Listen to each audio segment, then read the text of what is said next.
In case you need a refresher, I'd like to recap what you may have missed in the first hour of Friday the 13th Part 8, Jason Takes Manhattan.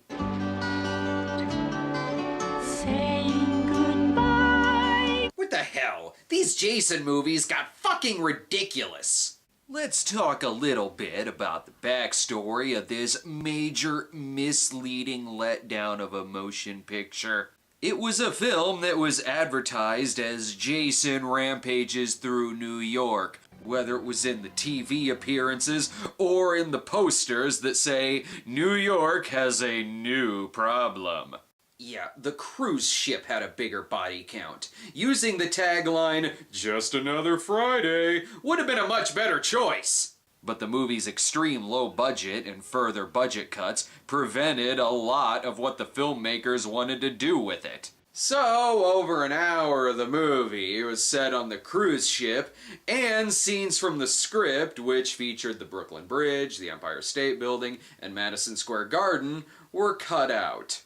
Pretty much anything that you would picture in your head for a movie called Jason Takes Manhattan is not anywhere close to being featured in the film. But I'm sure the film's trailer at least pointed out that this is primarily a boat film with very little of New York. Nope, it doesn't. The entirety of the trailer is Jason staring at New York City, and then this shit happens.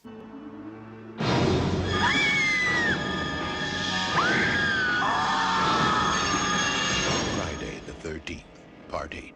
Nothing like that ever happens in this film. It's what makes even fans of this movie say, damn, fuck you. But we are now officially in the last act of the film.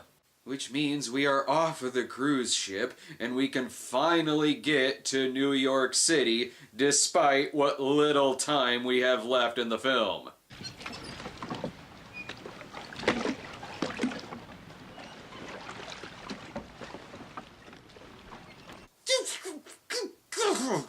No, please, at this point, movie, you've earned a break. While they're hanging out in purgatory from St. Elsewhere, we can at least count on Charles to still be a dick. I hope you can find shore soon, Captain. We all don't want to drown out here. When you're done playing with your Game Boy, Sean, I would like to use it as bait to catch me a smallmouth bass. You can tell they've been stranded out at sea for hours because they all look fine. Okay, any minute now, they are actually going to make it to New York City. It eventually has to happen! Oh my god, movie! Wake up, you padded piece of shit! Yo, wake up. Oh, shit. Check it out! Damn, we're in New York! You did it, man, you did it! We are in New York! New York City! Wow, they're looking at second unit footage while they're sitting in a stage pool. That's right, even though the characters have finally made it, I'm still gonna complain. That's because, again, due to the small budget, even when they're in New York, they still didn't have the budget to film there, except for 5% of the scenes, so most of it is shot in Vancouver. Poor Jason, that's a lot of underwater walking. Why didn't he just take them out when they were napping? Let the rampaging begin! There will be no rampaging.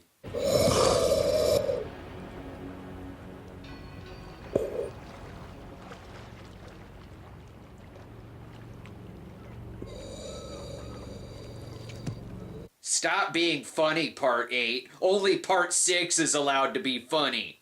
You could tell me that this was filmed in Twin Peaks, and I'd have believed it, but oh no, there's muggers, so I guess that means New York. Her necklace gets taken, as if it's hard to find a Statue of Liberty necklace in New York. Rennie is kidnapped, and I bet you all wish you stayed on that sinking ship now, huh? Well, I guess in a way they kinda are. Calm down, will you? You heard what he said? They'll kill her! We have to find the police! Have you noticed yet that Charles is one of those characters that we're supposed to hate, but he's the only one who is constantly making sense? But Sean said that we needed to drop the anchors. I'm the one you should be listening to. Do you think dropping an anchor in the middle of a storm makes any sense whatsoever? Yeah, why am I supposed to hate him again? And why the fuck isn't someone here to tell them that they're doomed?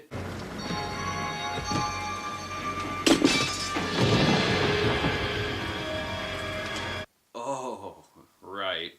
Anyway, I'm pretty sure that one of the muggers went on to become a fly girl. The good news is that she won't die because she's the final girl, but the bad news is that she's now addicted to heroin. Though for a moment, Jason becomes the hero when he actually saves her from being raped. He only kills both parties when it's consensual.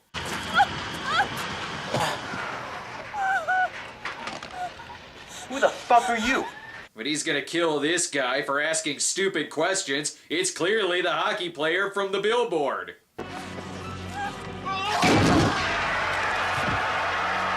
You know that guy could be fine. You better double tap him, Jason. With this city being so big, I doubt Jason will find any of them. Huh. I guess New York is pretty small if you never leave the same block. I gotta hand it to Julius though. Despite what we all know is gonna happen here, he is one character in a Friday the 13th movie who says, "Fuck it, I know I'm going out, so I'm gonna go out swinging." And once about a minute's worth of punching the shit out of Jason goes by, this happens.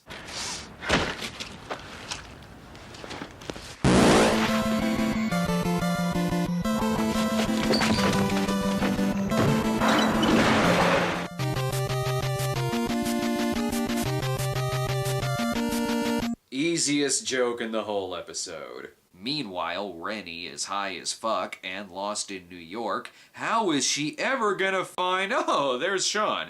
Why are they all split up? And Charles is the only one to actually get the cops. I'm rooting more and more for him as this film goes along. Unfortunately, the cop sticks around about as long as Julius's severed head does. Why couldn't there have been a scene of Jason dumpster diving for the head? But at least now they have a getaway car.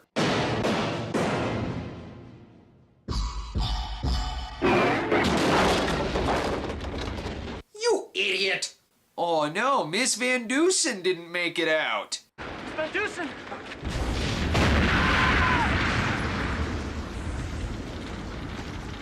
Well, that's nice. Jason victims, 17. Rennie victims, 1. I suppose we have time for a flashback, though. Not like there's a killer chasing them. Let's find out the origin of Rennie's fear of water. It has to do with Charles opting for tough love in teaching Rennie how to swim. And at this point in the timeline, shouldn't Jason still be chained down there from the ending of part 6? I guess this is the worst thing anyone in Crystal Lake has ever done. Okay, so that was a bit dickish on Charles' part, but that's how we taught people to swim in my day. You pushed me into the lake.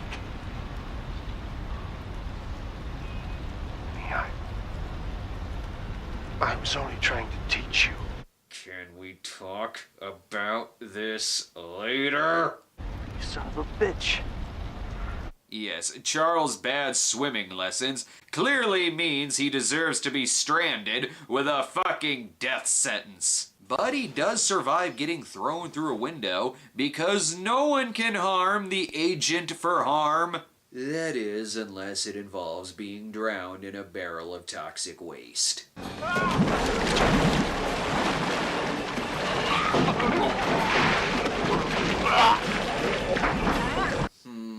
Peter Mark Richmond as the Joker. I like it.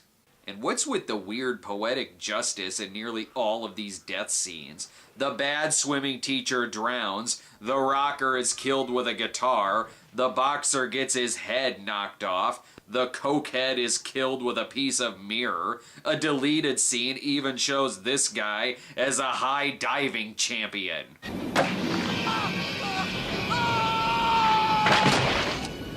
6 out of 10. How dare this movie put thought into its death scenes?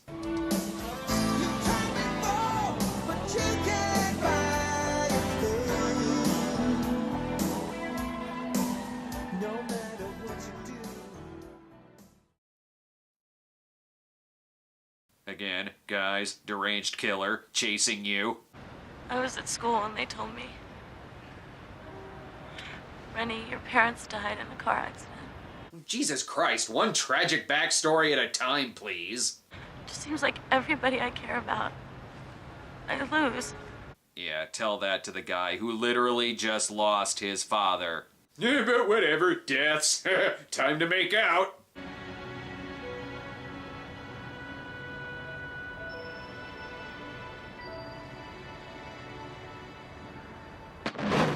Cut that shit out! Ooh, they're now in the subway. There's lots of people there. This could be a scene where Jason is just hacking away at people left and right, but nope, he just walks right past them. He takes more anger out on the door than the people in the subway. In fact, he's no more of a dick than you'd usually see at this time of night. And that includes Rennie and Sean.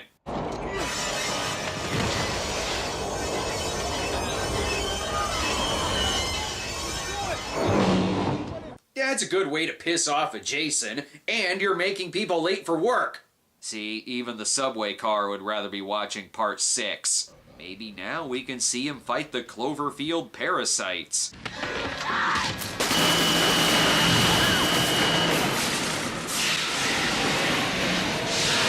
Have you not seen any of these movies? Electricity is what makes him stronger. Oh, are you sure you want to show the city now, or would you rather sleep some more?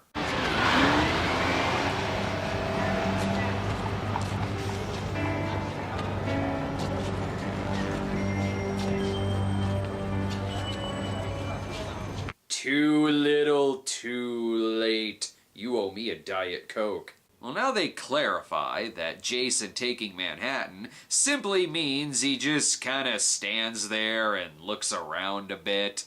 I think this scene is mainly here so that they can show this clip on talk shows to promote and misrepresent the movie.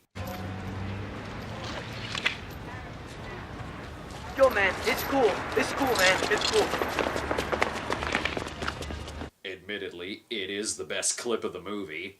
And if all of these locations and characters look familiar, it's because the opening credit sequence already showed you every single one of the locations they use for the New York scenes. But what it doesn't show you is that the cook in the diner is played by Ken Kersinger, who would later go on to play Jason in Freddy vs. Jason.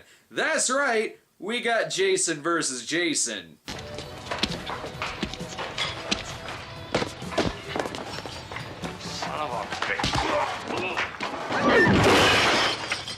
And Kane Hodder easily wins. So they couldn't afford Madison Square Garden, but at least they got to film in the location for every Italian post-apocalyptic movie ever. Although I think those movies may be a little more realistic. Cue the city employee. Can you help us get out of here? Sure can, but we don't got a minute to spare. What do you mean? Toxic waste, son. The sewer floods out with this stuff every night at midnight. What? The sewer floods every... What? Why so specific? Whatever. But what he forgot to tell them is that every night at 11:45, slasher movie villains cave your skull in. Everyone knows this. Rennie soon remembers that Jason can be distracted like a cat who will instantly murder you afterwards. Thankfully, around every corner is a hot barrel of toxic waste. But if the sewer floods every night, why the fuck do they need to... Again, whatever. Just throw it in Jason's face.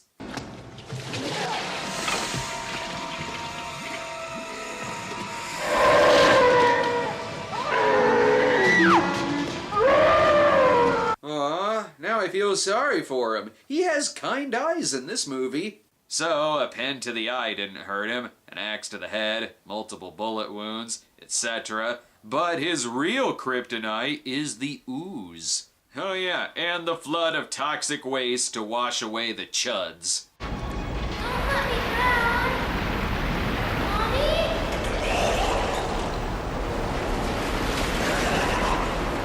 Ew! They all float down here, Jason, my boy. Since he's the god of electricity, the sky goes nuts, and originally they wanted Jason to dissolve in the toxic waste, but thought that that might write them into a corner for future installments. So, what did they use as their conclusion?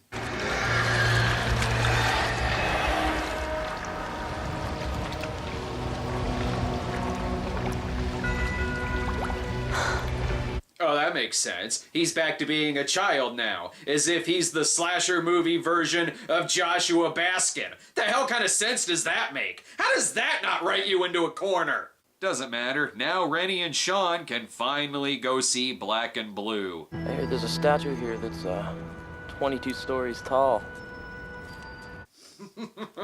Everyone you know is dead. And the dog returns after probably hanging out with Muffin from part 2, and someone better get that kid out of the sewer before it floods again. And that's my theory about how Jason Voorhees caused 9/11. Can I have a radio show now?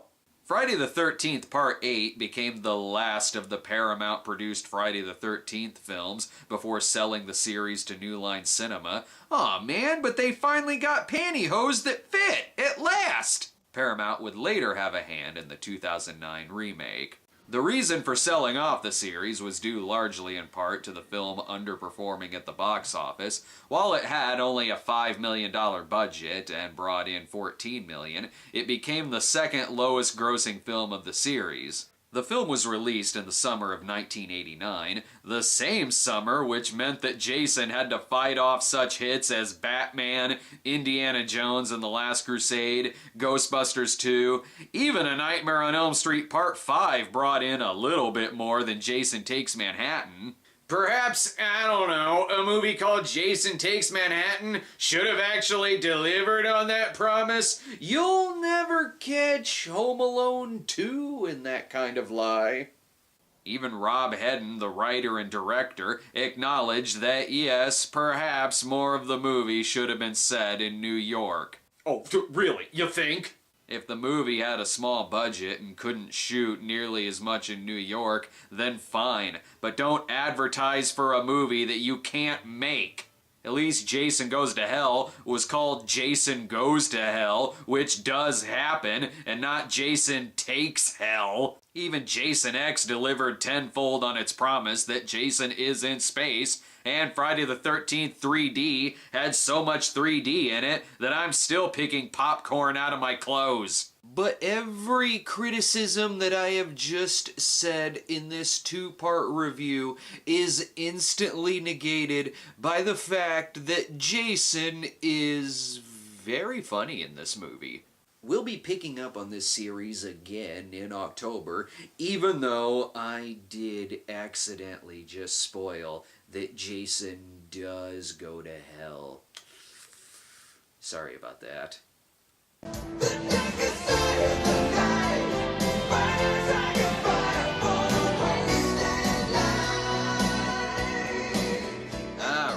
Want to see more Cinema Snob episodes? Do you like movie reviews from people in cars? How about animated cat detectives? Be sure to subscribe to our YouTube channel at youtube.com/stonedgremlinproductions. Follow us on Twitter at The Cinema Snob, or check out our homepage at thecinemasnob.com. And you guessed correctly, I am a little drunk.